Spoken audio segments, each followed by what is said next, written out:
الحمدللہ رب العالمین والصلاة والسلام علی رسولہ الکریم اما بعد فاعوذ باللہ من الشیطان الرجیم بسم اللہ الرحمن الرحیم وہو الذی یقبل التوبۃ عن عبادہ ویعفو عن السیئات ویعلم ما تفعلون رب اشرح لی صدری ویسر لی امری واحلل عقدۃ من لسانی یفقہوا قولی۔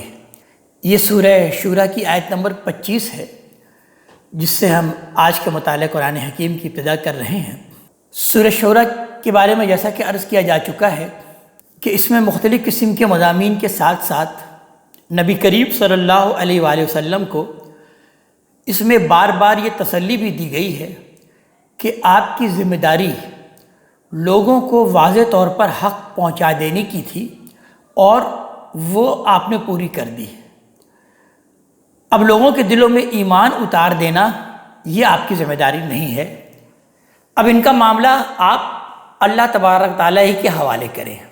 لہذا پھر نبی کریم صلی اللہ علیہ وسلم اور مسلمانوں کی طرف خطاب کر کے یہ بات بیان کی جا رہی ہے کہ اب یہ لوگ اللہ تبارک تعالیٰ ہی کی طرف بڑھیں، اس لیے کہ وَهُوَ الَّذِي يَقْبَلُ التَّوْبَةَ عَنْ عِبَادِهِ وَيَعْفُو عَنِ السَّيِّئَاتِ، وہی اللہ تبارک تعالیٰ ہے جو اپنے بندوں کی توبہ قبول کرتا ہے اور ان کی برائیوں سے درگزر فرماتا ہے۔ وَيَعْلَمُ مَا تَفْعَلُونَ، اور جانتا ہے جو کچھ کہ تم کرتے ہو۔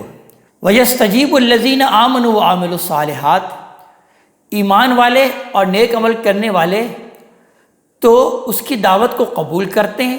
وَيَزِيدُهُم مِّن فَضْلِهِ، اور اس کے صلے میں وہ یعنی اللہ تبارک تعالیٰ ان پر اپنا فضل فرمائے گا۔ وَالْكَافِرُونَ لَهُمْ عَذَابٌ شَدِيدٌ، رہے یہ کافر، یہ منکرین، تو ان کے لیے سخت عذاب ہے۔ اللہ تبارک تعالیٰ نے جو کچھ انہیں دیا ہے وہی ان کافروں کے لیے اب فتنہ بن گیا ہے۔ لہذا ارشاد ہوتا ہے کہ وَلَوْ بَسَطَ اللَّهُ الرِّزْقَ لِعِبَادِهِ لَبَغَوْا فِي الْأَرْضِ، اگر اللہ اپنے بندوں کے لیے رزق کو بالکل ہی کھول دیتا تو وہ زمین میں ادھم مچا دیتے۔ وَلَٰكِن يُنَزِّلُ بِقَدْرٍ مَّا يَشَاءُ، مگر وہ یعنی اللہ تبارک تعالیٰ ایک حساب کے ساتھ جو چاہتا ہے ان کے لیے نازل فرماتا ہے، اس لیے کہ اِنَّهُ بِعِبَادِهِ خَبِيرٌ بَصِيرٌ، اس لیے کہ وہ اپنے بندوں سے باخبر ہے اور وہ ان کا نگران حال ہے۔ وَهُوَ الَّذِي يُنَزِّلُ الْغَيْثَ مِن بَعْدِ مَا قَنَطُوا، بلکہ وہی ہے جو ان کے مایوس ہو جانے کے بعد بارش برساتا ہے۔ وَيُنشِرُ رَحْمَتَهُ، اور اپنی رحمت کو ہر طرف سے پھیلا دیتا ہے۔ وَهُوَ الْوَلِيُّ الْحَمِيدُ، اور وہی اللہ تبارک تعالیٰ سب کا کارساز اور ستودہ صفات ہے۔ ان کا معاملہ یہ ہے کہ یہ اس کی وعید کو مذاق سمجھتے ہیں۔ اللہ تبارک تعالیٰ بیان فرما رہے ہیں کہ اس کو ہرگز مذاق نہ سمجھیں، اس لیے کہ وَمِنْ آیَاتِهِ خَلْقُ السَّمَاوَاتِ وَالْأَرْضِ، زمین اور آسمانوں کی پیدائش اسی کی نشانیوں میں سے ہے۔ وَمَا بَثَّ فِيهَا مِن دَابَّةٍ، اور یہ جاندار بھی جو اس نے ان دونوں کے اندر پھیلا رکھے ہیں۔ وَهُوَ عَلَىٰ جَمْعِهِمْ إِذَا يَشَاءُ قَدِيرٌ، اور وہ انہیں اکٹھا کر لینے پر بھی پوری قدرت رکھتا ہے جب وہ انہیں اکٹھا کرنا چاہے گا۔ لہذا آگے ارشاد ہو رہا ہے کہ لوگوں جب اللہ سے بغاوت کر دیتے ہو تو دنیا کا بھی معاملہ یہ ہے کہ وَمَا أَصَابَكُم مِّن مُّصِیبَةٍ، کہ جو مصیبت تم کو پہنچتی ہے فَبِمَا كَسَبَتْ أَیْدِیکُم، تمہارے کرتوتوں ہی کی بدولت پہنچتی ہے۔ وَیَعْفُو عَن کَثِیر، اور تمہاری بہت سی برائیوں سے وہ درگزر بھی فرماتا ہے، یہ اس لیے کہ تم اس سے یاد دہانی حاصل کرو۔ وَمَا أَنتُم بِمُعْجِزِینَ فِی الْأَرْضِ، اور نہ تم روئے زمین پر کہیں اس کے قابو سے باہر نکل سکتے ہو۔ وَمَا لَکُم مِّن دُونِ اللَّهِ مِن وَلِیٍّ وَلَا نَصِیرٍ، اور اللہ کے مقابل میں نہ تمہارا کوئی کارساز ہوتا ہے نہ مددگار۔ مزید بیان فرمایا آیت نمبر 32 میں کہ وَمِنْ آیَاتِهِ الْجَوَارِ فِی الْبَحْرِ كَالْأَعْلَامِ، اور سمندر میں چلنے والے پہاڑوں کی طرح اونچے اونچے جہاز بھی اسی کے نشانیوں میں سے ہیں۔ یعنی اس بات کی نشانیاں کہ زندگی کی کشتی اللہ کے حکم ہی سے چلتی ہے اور اسی کے حکم سے جہاں وہ چاہتا ہے ٹھہر جاتی ہے، اور بارہا اپنے مسافروں کے کرتوتوں کی وجہ سے ڈوب بھی جاتی ہے۔ وَإِن يَشَأْ يُسْكِنِ الرِّيحَ، اگر وہ چاہے تو ہوا کو روک دے۔ فَيَظْلَلْنَ رَوَاكِدَ عَلَىٰ ظَهْرِهِ، پھر وہ سمندر کے سطح پر ٹھہرے رہ جائیں۔ ان فی ذالک لآیات لکل صبار شکور، اس میں یقیناً ہر اس شخص کے لیے نشانیاں ہیں جو صبر کرنے والا اور شکر کرنے والا ہو۔ او یوبقہن بما کسبوا، یا ان کے اعمال کی پاداش میں ان کے جہازوں کو تباہ کر دے، ویعفو عن کثیر، اور بہتوں سے درگزر فرمائے، اس لیے تباہ کر دے کہ ان سے انتقام لے۔ وَيَعْلَمُ الَّذِينَ يُجَادِلُونَ فِي آيَاتِنَا مَا لَهُم مِّن مَّحِيصٍ، اور اس لیے کہ جو لوگ ہماری آیتوں میں کٹ حجتی کرتے ہیں وہ جان لیں کہ ان کے لیے اب کوئی مفر نہیں ہے۔ فَمَا أُوتِيتُم مِّن شَيْءٍ فَمَتَاعُ الْحَيَاةِ الدُّنْيَا، تو جو کچھ تمہیں ملا ہے لوگو، وہ اس دنیا کی زندگی کی متاع حقیر ہے۔ دنیا میں جو بھی شے تمہیں دی گئی ہے وہ اصل میں برتنے کا سامان ہے، متاع ہے، اور ایک متاع حقیر ہے، یہ اس کی کوئی حیثیت نہیں، بلکہ وما عند اللہ خیر وابقیٰ، اور جو کچھ اللہ کے پاس ہے وہ کہیں بہتر بھی ہے اور پائیدار بھی۔ للذین آمنوا وعلی ربہم یتوکلون، ان کے لیے جو ایمان لائے اور اپنے رب پر بھروسہ رکھتے ہیں۔ یہ الفاظ خاص طور پر قابل توجہ ہیں، یہ در حقیقت اس حقیقت کی طرف اشارہ کر رہے ہیں کہ جو لوگ آخرت کی ابدی بادشاہی کے طالب ہوں ان کے لیے اس راہ میں اصلی زاد راہ توکل ہے۔ جب تک کسی کے اندر یہ حوصلہ نہ ہو کہ اس دنیا کی جو چیزیں اللہ کی راہ میں مزاحم ہوں ان کو اللہ کے بھروسے اور آخرت کے صلے کے اعتماد پر چھوڑ سکیں، اس وقت تک کوئی شخص یہ ابدی بادشاہی حاصل نہیں کر سکتا۔ والذین یجتنبون کبائر الاسم والفواحش، اور وہ کہ جو بڑے بڑے گناہوں اور کھلی ہوئی بے حیائی سے بچتے ہیں، یعنی یہاں پر اسم اور فواحش کے الفاظ استعمال ہوئے ہیں۔ اسم در حقیقت کہتے ہیں کہ وہ برائیاں جو حق تلفی اور ناانصافی کی نوعیت کی ہوں، اور فواحش کا لفظ ان برائیوں کے لیے آتا ہے جو شہوت سے پیدا ہوتی ہیں، یعنی زنا، اغلام اور اسی طرح کی ان کے متعلقات، اور یہاں ان برائیوں کے صرف کبائر سے بچتے رہنے کا ذکر ہے۔ یہ اللہ تعالیٰ کی خاص عنایت ہے کہ انسان کی کمزوری کا لحاظ کر کے اللہ تبارک تعالیٰ نے یہ مطالبہ انسانوں سے نہیں کیا کہ وہ بالکل معصوم ہو کر زندگی گزاریں، لہذا دوسرے مقامات پر بشارت دی ہے کہ اگر وہ بڑی برائیوں سے بچتے رہے گا انسان تو اس کی چھوٹی غلطیوں اور کوتاہیوں سے اللہ تبارک تعالیٰ درگزر فرمائے گا، جیسا کہ ہم پڑھ چکے ہیں سورہ نساء کی آیت نمبر 31 میں کہ ان تجتنبوا کبائر ما تنہون عنہ نکفر عنکم سیئاتکم وندخلکم مدخلا کریما، تمہیں جن چیزوں سے منع کیا جا رہا ہے ان کے بڑے بڑے گناہوں سے اگر تم بچتے رہے تو تمہاری چھوٹی برائیوں کو تو ہم تمہارے حساب سے ختم کر دیں گے اور تمہیں عزت کی جگہ داخل کریں گے۔ اور اسی طرح آگے چل کر ہم سورہ نجم میں دیکھیں گے، اس کی آیت نمبر 32 میں وہاں ارشاد ہوتا ہے کہ الذین یجتنبون کبائر الاسم والفواحش الا اللمم ان ربک واسع المغفرہ، جو بڑے گناہوں اور کھلی بے حیائی سے بچتے رہے مگر یہ کہ کبھی کچھ آلودہ ہو گئے، وہ انہیں معاف فرما دے گا۔ آپ کے رب کا دامن مغفرت یقیناً بہت وسیع ہے۔ ان باتوں کو اگر ایک دوسری پہلو سے دیکھا جائے اور غور کیا جائے تو ایک اور پہلو بھی سامنے آتی ہے کہ چھوٹی برائیوں سے بچنے کا بھی در حقیقت صحیح طریقہ یہی ہے کہ آدمی بڑی برائیوں سے اجتناب کرے۔ جو شخص بڑی بڑی امانتیں ادا کرتا ہے اس کا ضمیر اس بات پر کبھی راضی نہیں ہوتا کہ وہ کسی کی چھوٹی سی امانت میں خیانت کر کے خائن کہلانے کا الزام گوارا کرے۔ اسی طرح اللہ کا جو بندہ بڑی برائیوں سے اپنے آپ کو بچاتا ہے وہ یہ نہیں پسند کرتا کہ چھوٹی چھوٹی برائیوں کا ارتکاب کر کے وہ اپنے اجر کو برباد کر دے۔ جو شخص اشرفیوں کی چوری سے اجتناب کرے گا وہ دھیلے اور پیسے کی چوری کرنے والا کبھی نہیں بنے گا۔ اگر اس طرح کی کوئی حرکت اس سے صادر ہوگی بھی تو غلطی سے ہی ہوگی، عمدن نہیں ہوگی۔ البتہ جو لوگ مچھر کو چھانتے ہیں ان کو اکثر دیکھا گیا ہے کہ وہ اونٹ کو نگل جانے والے ہوتے ہیں، یعنی جو لوگ چھوٹی چھوٹی برائیوں پر ہی فوکس کر کے بیٹھ جاتے ہیں تو وہ بڑے بڑے گناہ جو ہے وہ بڑی آسانی سے کر بیٹھتے ہیں۔ آگے ان نیک لوگوں کی صفات بیان کی جا رہی ہے کہ وَإِذَا مَا غَضِبُوا هُمْ يَغْفِرُونَ، اور جب کبھی غصہ آ جائے تو ایسے لوگ ہیں کہ درگزر کر جاتے ہیں۔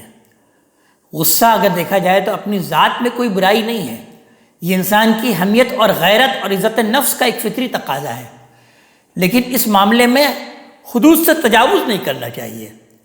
یہاں اس کے بارے میں جو ہدایت فرمائی ہے اس کا ایک خاص پہلو یہ ہے کہ اسلام اور مسلمانوں کے مخالفین اس زمانے میں جو اشتعال انگیز حرکتیں کر رہے تھے ان میں مسلمان کہیں اف اور درگزر کر یہ رویہ نہ چھوڑ دیں۔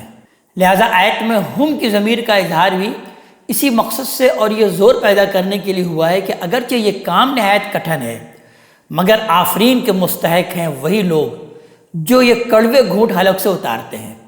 آگے بیان کیا جا رہا ہے کہ والذین استجابوا لربہم، اور وہ کہ جنہوں نے اپنے رب کی دعوت پر لبیک کہی، واقاموا الصلاۃ، اور نماز کا اہتمام رکھا۔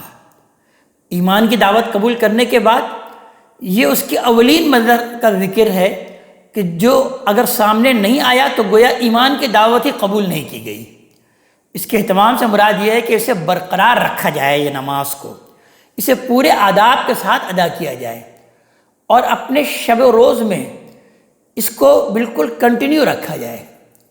یہی نماز ہے جو ایمان والوں کو منکرات اور فواحش سے روکتی ہے۔ ان الصلاۃ تنہی عن الفحشاء والمنکر، اور اجتماعی زندگی میں نظم اور اطاعت کے ساتھ رہنے کی تربیت دیتی ہے۔ آگے بیان ہوا ان کی صفات کہ وہ امرہم شورا بینہم، اور ان کا نظام ان کے باہمی مشورے پر مبنی ہوتا ہے۔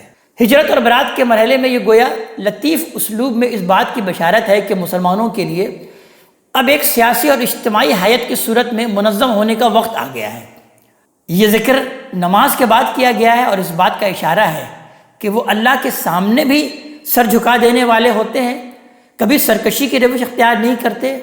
ان کے ہاں اس کی کوئی گنجائش نہیں ہے کہ نسب، خاندان، مذہبی حیثیت یا اپنے جتھے کی طاقت کے بل پر کوئی شخص ان پر مسلط ہونے کی کوشش کرے۔ لہذا یہ نہیں کہا گیا کہ معاملات میں ان سے مشورہ لیا جاتا ہے، بلکہ یہ کہا گیا کہ ان کا نظام مشورے پر مبنی ہے، اس لیے کہ اصل میں لفظ امر استعمال ہوا ہے اور عربی زبان میں یہ کئی معنوں میں آتا ہے، اور یہاں قرینہ بتا رہا ہے کہ یہ نظم اجتماعی کے مفہوم میں ہے۔ شورا فولا کے وزن پر مصدر ہے اور خبر یہاں واقع ہوئی ہے یہ، اور جملے کی تالیف اگر پیش نظر رہے تو اس کا پھر لازمی تقاضا ہے کہ نظم اجتماعی کے لیے اگر کسی سربراہ کے تقرر کا وقت آ گیا ہے تو اس کی امارت مشورے سے منعقد ہو، نظام مشورے ہی سے وجود میں آئے، مشورہ دینے میں سب کے حقوق برابر ہوں، جو کچھ مشورے سے بنے وہ مشورے سے توڑا بھی جا سکے، جس چیز کو وجود میں لانے کے لیے مشورہ لیا جائے ہر شخص کی رائے بالواسطہ یا بلا واسطہ اس کے وجود کا جز بنے، اجماع اور اتفاق سے فیصلہ نہ ہو سکے تو فصل نزاعت کے لیے اکثریت کی رائے قبول کر لی جائے۔ اور پھر بیان ہوا کہ وَمِمَّا رَزَقْنَاهُمْ يُنْفِقُونَ، اور ہم نے جو رزق انہیں عطا فرمایا ہے اس میں سے ہماری راہ میں خرچ کرتے ہیں۔ نماز کے بعد یہ اللہ کی بندگی کا دوسرا ستون ہے۔ نماز بندے کا تعلق اس کے خالق سے جوڑتی ہے، اور یہ خلق سے اور انہی دو ستونوں پر دین کی پوری عمارت قائم ہے۔ ایمان والوں کی یہ تمام صفات جس اسلوب میں اور جس موقع پر گنوائی گئی ہیں اس میں مخالفین پر جو اعتراض ہے وہ وضاحت کی محتاج نہیں ہے، اہل ذوق اسے محسوس کر سکتے ہیں۔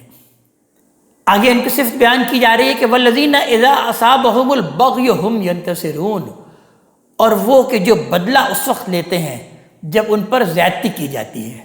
ابھی فرمایا ہے کہ جب غصہ آ جائے تو وہ درگزر کر جاتے ہیں، یہ اسی کا استدراک ہے کہ اول تو وہ مخالفین کی تمام تر اشتعال انگیزیوں کے باوجود درگزر کرتے ہیں، اور اگر کبھی جواب میں کچھ کہتے یا کرتے بھی ہیں تو اسی وقت جب ان پر کوئی کھلی زیادتی کی جاتی ہے۔ وَجَزَاءُ سَیِّئَةٍ سَیِّئَةٌ مِثْلُهَا، اس لیے کہ برائی کا بدلہ تو ویسے ہی برائی ہے، برائی کے جواب میں جو کچھ کیا جائے وہ برائی نہیں ہے بلکہ قصاص ہے۔ فَمَنْ عَفَا وَأَصْلَحَ، پھر جس نے معاف کیا اور معاملے کی اصلاح کر لی، فَأَجْرُهُ عَلَى اللَّهِ، تو اس کا اجر اللہ تبارک تعالیٰ کے ذمہ ہے۔ إِنَّهُ لَا يُحِبُّ الظَّالِمِينَ، بے شک اللہ تبارک تعالیٰ تو ظالموں کو پسند نہیں کرتا۔ یعنی کوئی شخص ظلم کرے تو وہ بھی اللہ کے نزدیک مبغوض ہے، اور اس کے جواب میں اگر ظلم کا جواب اس سے بڑھ کر ظلم اور عدوان سے دیا جائے تو اس کو بھی اللہ سخت ناپسند کرتا ہے۔ وَلِمَنِ انتَصَرَ بَعْدَ ظُلْمِهِ، اور ہاں جن پر ظلم ہوا اور اس کے بعد انہوں نے بدلہ لیا، فَأُولَٰئِكَ مَا عَلَيْهِم مِّن سَبِيلٍ، تو یہی ہیں جن پر کوئی الزام نہیں ہے۔ إِنَّمَا السَّبِيلُ عَلَى الَّذِينَ يَظْلِمُونَ النَّاسَ، الزام تو انہی لوگوں پر ہے جو لوگوں پر ظلم کرتے ہیں، وَيَبْغُونَ فِي الْأَرْضِ بِغَيْرِ الْحَقِّ، اور زمین میں بغیر کسی حق کے سرکشی کرتے ہیں، أُولَٰئِكَ لَهُمْ عَذَابٌ أَلِيمٌ، یہی لوگ ہیں جن کے لیے دردناک عذاب ہے۔ وَلَمَنْ صَبَرَ وَغَفَرَ، البتہ جو صبر کریں اور معاف کر دیں، إِنَّ ذَلِكَ لَمِنْ عَزْمِ الْأُمُورِ، تو بے شک یہی کام ہے جن کی تاکید کی گئی ہے۔ اس میں ظاہر ہے کہ انتقام اور بدلے کے حق کو مان کر عفو اور درگزر کی ترغیب دی گئی ہے، اس لیے کہ اللہ تبارک تعالیٰ کے نزدیک یہی سب سے بہتر ہے۔ لیکن اس کے لیے ضروری ہے کہ آدمی اپنے اندر صبر کی خصلت پیدا کرے۔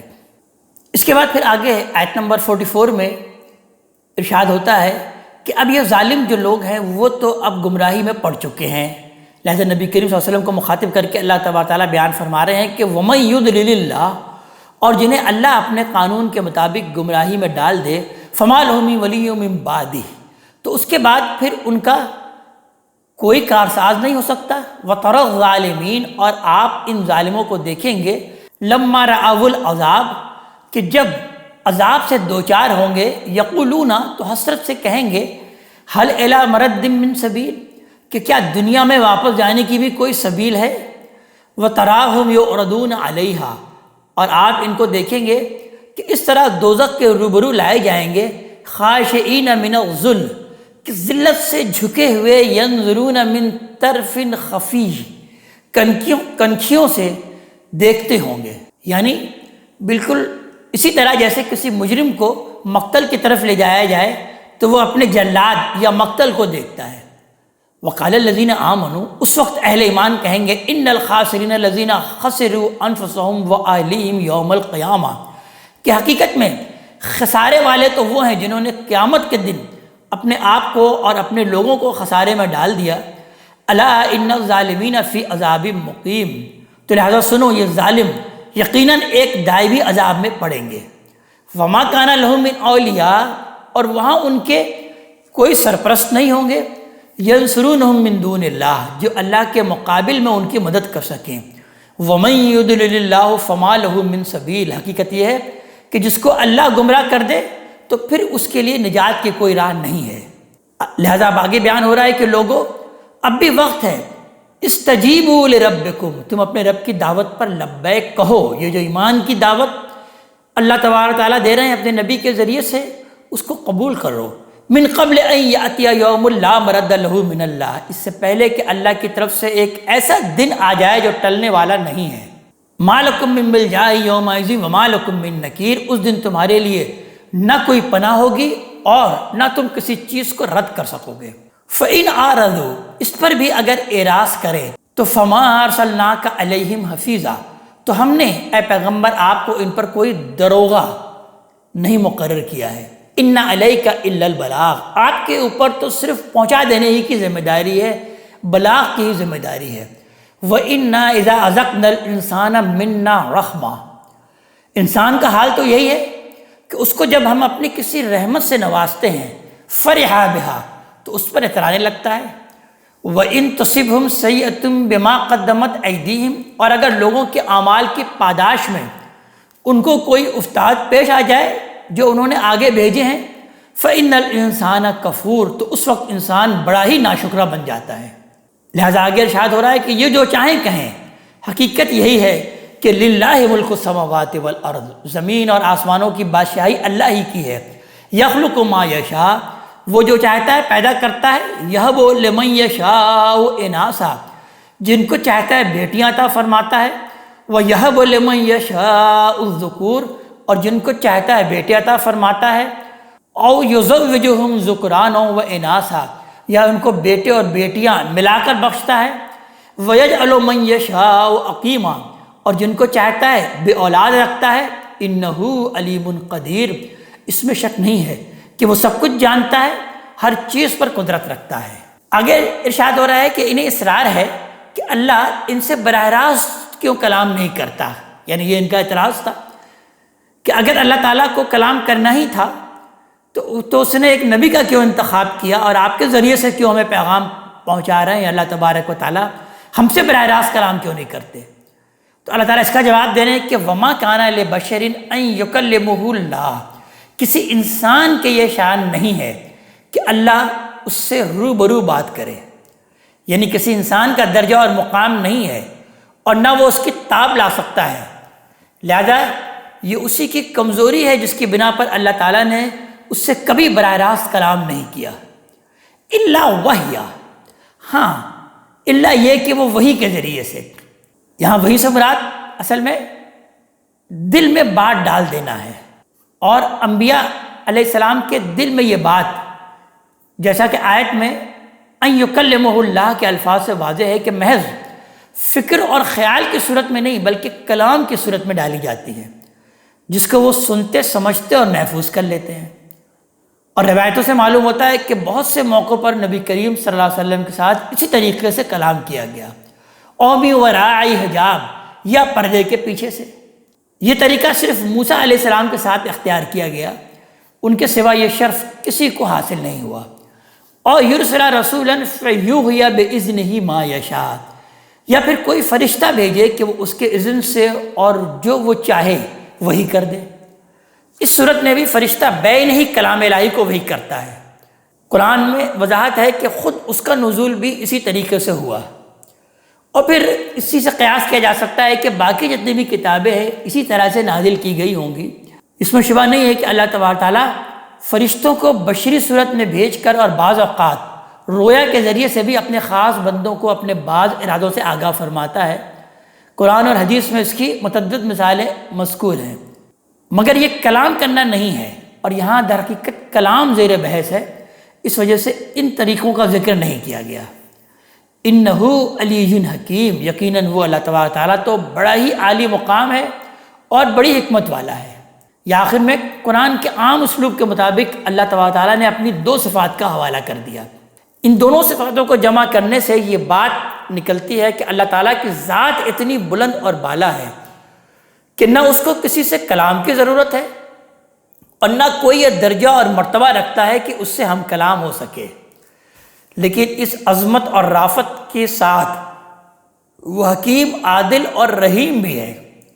اس وجہ سے وہ خلق کی رہنمائی اور اپنے بندوں کی اصلاح کے لیے ان کو اپنے خطاب اور کلام سے بھی نوازتا ہے، اور اس کے لیے اس نے وہ طریقے اختیار فرمائے ہیں جو ابھی ہم نے پڑھے۔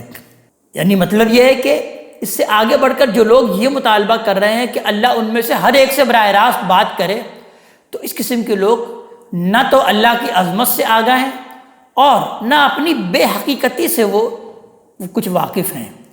ایسے احمق لوگ اپنی اس رعونت ہی کے ہاتھوں پھر ہلاک ہو کے رہیں گے۔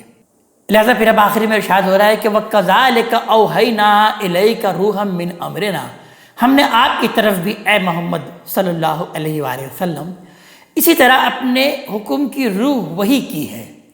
اللہ تعالیٰ کی طرف سے جو چیزیں براہ راست صادر ہوتی ہیں ان کی حقیقت قرآن میں اسی لفظ روح سے بیان کی گئی ہے۔ یہ گویا امر الہی ہے جو کبھی لفظ اور کبھی نفس کی صورت اختیار کر لیتا ہے۔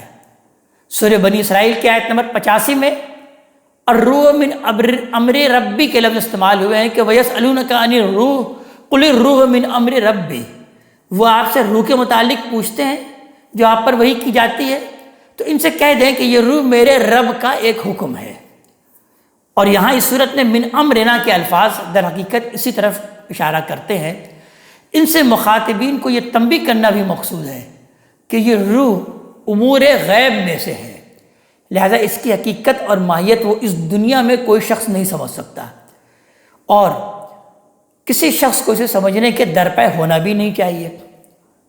ما کنت تدری مل کتاب ولا الایمان، آپ نہیں جانتے تھے کہ شریعت کیا ہے اور نہ یہ کہ ایمان کس کو کہتے ہیں۔ اصل میں لفظ الکتاب استعمال ہوا ہے قرآن کے زبان میں، ہم یہ جو بات جان چکے کہ یہ قانون اور شریعت کے لیے بھی آتا ہے، اور یہاں قرینہ دلیل ہے کہ یہ اسی مفہوم کے لیے آیا ہے۔ دوسرے مقامات میں ہم دیکھ چکے ہیں کہ الکتاب کے ساتھ لفظ الحکمہ آیا ہے، اور یہ بات ہمارے سامنے آ چکی ہے کہ قرآن کی اصطلاح میں الحکمہ سے مراد ایمان اور اخلاق کی تعلیمات ہیں جو انبیاء علیہ السلام لے کر آتے ہیں۔